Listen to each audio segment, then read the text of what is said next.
Really good qualifying session in Hungary, nail-biting qualifying session in Hungary for all concerned. I guess you've got to put most of the credit there on the shoulders of Pirelli, their new qualifying protocol, limiting the number of tyres the teams can take into qualifying, and then stipulating which compound has to be run in all three parts of qualifying: the hard, the medium, and then the soft. And many drivers, many teams going into qualifying with very little or zero experience on the hard tyre. Medium tyre and the soft got a reasonable run on Friday and Saturday, but a lot of teams going into the unknown, drivers going into the unknown and having to fare as best they could in those conditions. And guess what? It was Lewis Hamilton, the 7 times world champion, who in the very, very dying moments of qualifying in Q3 snatched the pole from Max Verstappen. He did so by going quicker in sectors 1 and 2 on his second run on a new set of soft tyres. Max, a little bit more conservative, went quicker only in sector 2, and it came down to 0.003 of a second. That was the margin, but it was enough for Lewis to be on the pole. I've been talking a lot since Abu Dhabi 21 about the job Lewis Hamilton's been doing at Mercedes. All the weird things that are going on around him, having a car that isn't really a Grand Prix winner, let alone a championship winner, having a new, very, very quick teammate. And of course, having to deal with, in his own mind, having to deal with what happened at Abu Dhabi in 21. And he's kept his head down. I think he's driven brilliantly through that period. And what we saw today, to some extent, was the fruit of all that. It was that head down, I'm a racing driver, I'm just going to get on with it.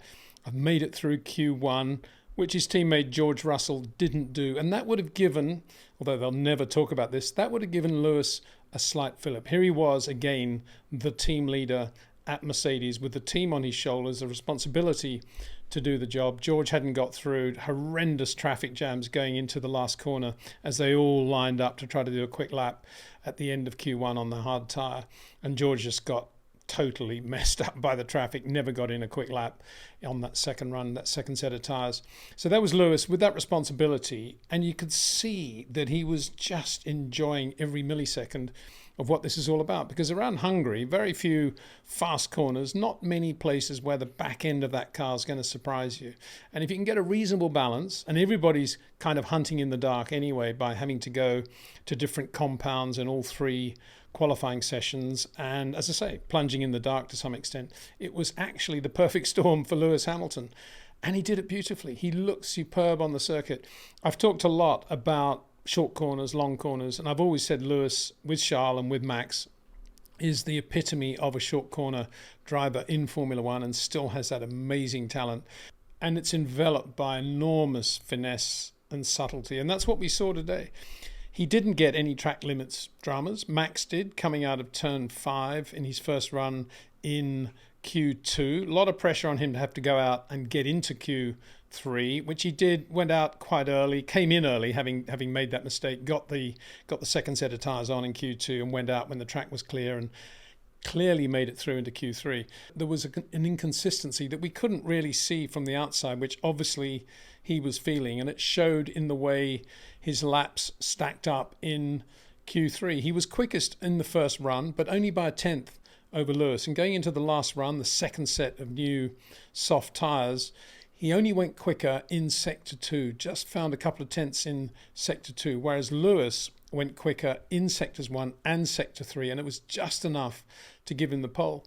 But here's the sting in the tail. If you take Max's 3 best sector times from those 2 runs on the 2 sets of soft tyres in Q3, and you put them alongside Lewis Hamilton's 3 best sector times from his 2 laps, Max would have been on the pole by 0.3. The problem was, of course, he didn't go quickly enough in a couple of areas on the second run. That's possibly because the car was surprising him. That's possibly because he'd already had 1 track limits infringement. And that's kind of what curtailed Lando Norris, who looked really, really good going into qualifying, looked really good in Q1, really good in Q2, where he was quickest on the medium tyre, and he was very, very good yesterday, as we saw on the long runs as well. But when it really came down to pressure in Q3, Lando, by his own admission, didn't get the best from the McLaren. Now, it's very, very easy for me to sit here and say so, but I would say that is a classic example of the difference between the short corner driving of Lewis Hamilton and Max Verstappen and the slightly longer corners of Lando Norris. He just has to use a little bit more road going in. And as I've always said, that style of driving leaves you more exposed to slight errors, particularly as he's got to brake as late as possible with his style, and then he's got to get on the power as soon as possible. And on a circuit like Hungary, where it gets incredibly dirty off the groove very, very quickly, the margin for error around which Lando was driving that lap was absolutely infinitesimal. All credit to him that he still qualified P3.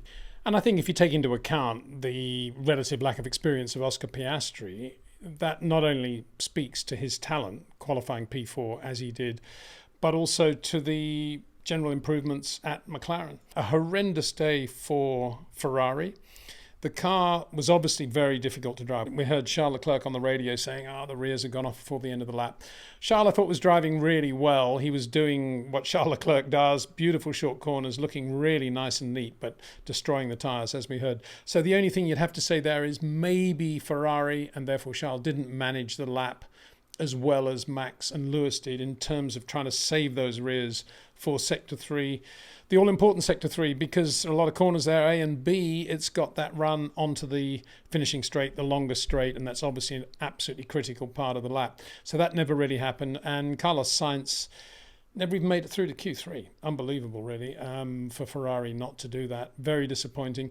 Of course, there were traffic issues, and you'd have to say at this point, why didn't they all do what Alpine did, which was to send their two cars out in the middle of Q1 when the track was quiet, admittedly not as quick as it was going to be, but just to get two banker laps in, which enabled them then, despite the problems they also had in traffic, still to get through into Q2. That's not what Mercedes did with George Russell, and that does have to come under the heading of strategy, management, I don't know what, but when you know there's going to be a massive traffic jam, everybody going out of the pit lane with 3 minutes to go, and given the nature of the Hungary circuit, it's pretty clear that at least one car, if not both, should be out when the track is clear between the two phases of each individual qualifying session. I said yesterday that Alfa Romeo were the big story in terms of what they were doing in the ways they were running the tyres and also the runs they were doing, and Guanyu Zhou was indeed quickest on fuel load runs yesterday. I made that point.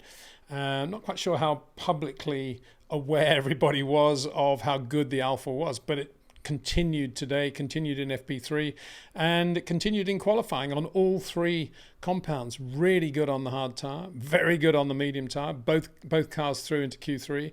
Valtteri almost quickest in Q2, and then in Q3 Guanyu putting in a brilliant lap to be P5 to Valtteri P7. So congratulations to the Alfa team. Really good to see them going so well. If you wanted to summarize qualifying, you'd say Lewis on the pole ahead of Max, that's a big thing. McLaren really good, and Alfa Romeo really good. By contrast, Ferrari not good, and Aston Martin surprisingly uncompetitive as well, with Fernando Alonso and Lance Stroll. Lance not making it through into Q3, traffic, and Fernando kind of, doing what we've seen Fernando in this sort of mode in the past, going round and round, being good enough to be there or thereabouts. I say that, he just got into Q3. And tomorrow, I can imagine right now, he's saying, it's a different thing in the race. We look good on long runs. Well, he didn't do a long run today. Indeed, let's have a look at what happened in FP3, because it was a really interesting session, just as yesterday was, interrupted as it was by the rain. It was really interesting to see what actually happened today as everybody embraced this new qualifying. Look at that. Look at the tyre programs run by every driver out there. You can see not many drivers ran the hard tyre, but already you can see how impressive the Alfa Romeo was. Valtteri Bottas 19.0 on the hard, Zhou 19.2. You see there that both Red Bulls ran medium, soft, and were pretty similar in everything they were doing. They were 18.4 initially just to get the car set up. Sergio 18.5.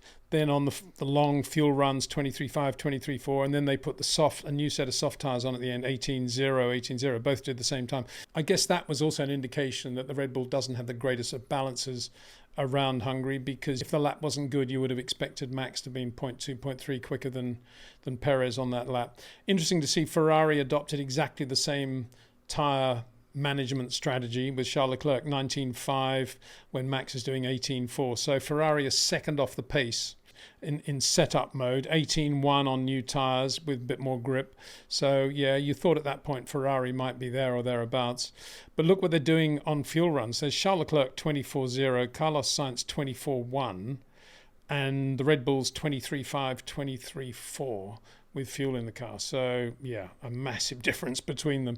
And they were long runs as well. They all did, both Ferrari and Red Bull were doing a lot of laps on those fuel runs. And quickest on the soft tyre, 17.8. There was an indication again of Lewis feeling somewhat more at home with the Mercedes W14B. Sadly, it's not an FW14B.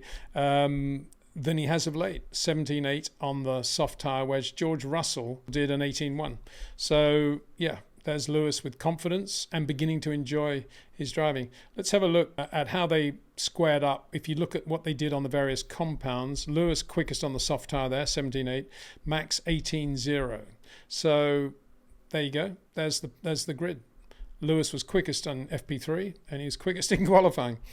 On the medium tyre, this is with no fuel in the car, Lando Norris was quickest, Max Verstappen 18.4 P2, but quite a big margin there. That's where when Lando says he's disappointed, that's where you would have thought he was going into qualifying feeling as if he had a bit of a margin with which to play. And as it turned out, that wasn't the case. Going into qualifying, nobody really knew where it was going to go. And I think that's one of the good things about this new Pirelli protocol. And Charles Leclerc way down there in 19.5 on the medium tyre with no fuel in the car. Obviously had traffic, I would guess, but yeah, and George Russell 19.4, signs of things to come.